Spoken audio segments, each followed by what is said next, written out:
जब हम भारत की आबादी की बात करते हैं तो ये सिर्फ एक नंबर नहीं है, ये एक बहुत ही दिलचस्प पहेली है।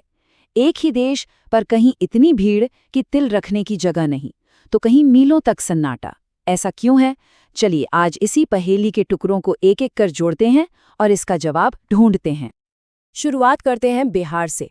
जरा सोचिए, 1 किलोमीटर लंबा और 1 किलोमीटर चौड़ा इलाका, और उसमें रह रहे हैं 1100 से भी ज्यादा लोग। ये दुनिया के सबसे घनी आबादी वाले इलाकों में से एक है, जहां हर कोने में हर पल जिंदगी दौड़ती है। और अब इसी देश के दूसरे छोर पर चलते हैं, अरुणाचल प्रदेश। यहाँ उतने ही बड़े इलाके में, मतलब 1 वर्ग किलोमीटर में, सिर्फ 17 लोग। कहाँ 1100 और कहाँ सिर्फ 17। ये जबरदस्त फर्क ही भारत की जनसंख्या पहेली का सबसे बड़ा सवाल है। तो सवाल ये उठता है कि एक ही देश में इतना जमीन आसमान का फर्क क्यों है? इसका जवाब देखिए किसी एक चीज में नहीं है, बल्कि हमें इसे समझने के लिए भूगोल और इतिहास दोनों की परतों को खोलना होगा। तो चलिए जवाब की पहली परत से शुरू करते हैं, और वो है भारत का भूगोल। हजारों सालों से ये जमीन, ये नदियां और यहाँ का मौसम ही तय करता आया है कि लोग कहाँ बसेंगे और कैसे रहेंगे। अगर हम भारत के नक्शे को देखें ना, तो दो बिल्कुल अलग अलग तस्वीरें सामने आती हैं। एक तरफ है गंगा के उपजाऊ मैदान और समंदर के किनारे बसे संसाधन से भरपूर इलाके, और दूसरी तरफ है पहाड़ों और रेगिस्तान का मुश्किल भरा इलाका, जहां जिंदगी उतनी आसान नहीं है। तो ये तो जाहिर सी बात है कि हजारों सालों से लोग उन्हीं जगहों पर बसे जहां जिंदगी आसान थी। भाई, जहां खेती के लिए बढ़िया उपजाऊ मिट्टी हो, पीने और आने जाने के लिए नदियां हो और दुनिया से जुड़ने के लिए समंदर का किनारा हो, वहीं तो बड़ी बड़ी सभ्यताएं पनपेंगी मैं ना। लेकिन कहानी सिर्फ भूगोल पर खत्म नहीं होती। इस भौगोलिक कैनवस पर असली रंग तो हमारे इतिहास ने भरे हैं। आप हजारों साल पीछे चले जाइए, एक पैटर्न बिल्कुल साफ दिखेगा। सिंधु घाटी सभ्यता से लेकर मध्यकालीन साम्राज्यों तक, और फिर अंग्रेजों के जमाने के बड़े बड़े बंदरगाहों तक, सत्ता और आबादी का केंद्र हमेशा वही उपजाऊ मैदान और तटीय इलाके ही रहें। तो ये तो हो गई भूगोल और इतिहास की बात। अब देखते हैं कि आंकड़े क्या कहते हैं। 2011 की जनगणना समझिए कि एक हाई डेफिनेशन तस्वीर है जो इन सभी पैटर्न्स को नंबरों में दिखाती है। 2011 में भारत की आबादी थी 121 करोड़। सोचिए, उस वक्त दुनिया का हर छठा इंसान एक भारतीय था। ये आंकड़ा भारत के विशाल आकार और उसकी चुनौतियों दोनों को एक साथ दिखाता है।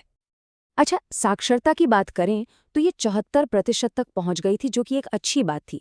लेकिन इन्हीं आंकड़ों में एक और कहानी छुपी थी, और वो थी पुरुषों और महिलाओं की साक्षरता के बीच का एक बहुत बड़ा फासला।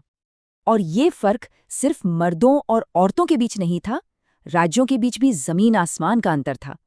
एक तरफ केरल था, जहां लगभग सब लोग पढ़े लिखे थे, और दूसरी तरफ था बिहार, जहां ये दर 62% के आसपास थी। वही बिहार, याद है ना, जहां आबादी का घनत्व सबसे ज्यादा है। हम अक्सर बड़े बड़े शहरों की चकाचौंध देखते हैं, लेकिन 2011 की हकीकत ये थी कि भारत की आत्मा वो तो गांवों में बसती थी। देश की लगभग 69% आबादी ग्रामीण थी, जिनका जीवन और रोजगार खेती किसानी से जुड़ा था। अब एक और जरूरी आंकड़ा देखते हैं, लिंगानुपात, यानी हर 1000 पुरुषों पर कितनी महिलाएं। ये आंकड़ा था 940। पिछले दशक के मुकाबले थोड़ा बेहतर तो था, पर समाज में बराबरी के लिए अभी भी लंबा सफर बाकी था। लेकिन इससे भी ज्यादा चिंता की बात अगले आंकड़े में सामने आई।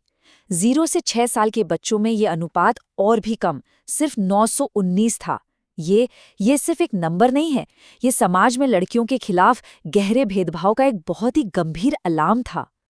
जनगणना ने भारत की धार्मिक विविधता का भी एक स्नैपशॉट दिया, जिसमें हिंदू, मुस्लिम, ईसाई और सिख आबादी के प्रमुख समुदायों के तौर पर दर्ज हुए। तो ये सारे आंकड़े सिर्फ 2011 की कहानी नहीं बताते। इन्हीं नंबरों के अंदर भारत के भविष्य की चाबी भी छुपी है, और वो चाबी है यहाँ की युवा आबादी। जरा इस पर गौर कीजिए। 2011 में भारत की 63% आबादी, यानी आधे से कहीं ज्यादा, कामकाजी उम्र की थी, मतलब 15 से 59 साल के बीच।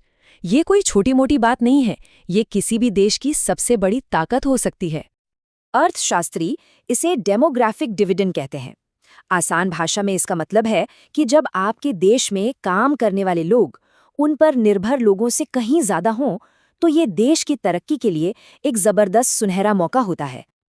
और यहीं पर आकर हम इस कहानी के सबसे अहम मोड़ पर, सबसे बड़े सवाल पर खड़े हो जाते हैं। भारत के पास दुनिया की सबसे बड़ी युवा शक्ति है, एक ऐसा मौका जो किसी भी देश की किस्मत बदल सकता है। पर सवाल ये है कि क्या भारत इस मौके का पूरा फायदा उठा पाएगा? इसी एक सवाल का जवाब आने वाले कल में भारत की कहानी लिखेगा।